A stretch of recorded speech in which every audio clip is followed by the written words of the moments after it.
காத்து ஊத காத்து சுத்தும் கடலு கரைய பார்த்து சத்தியமா கோயில் கொண்ட சுப்பையா எங்க குப்பத்துக்கு குல விளக்கு நீ ஐயா.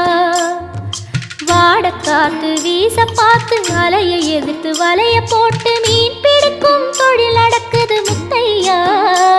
கரை மீண்டு வர காவல் உந்தன் வேலையா.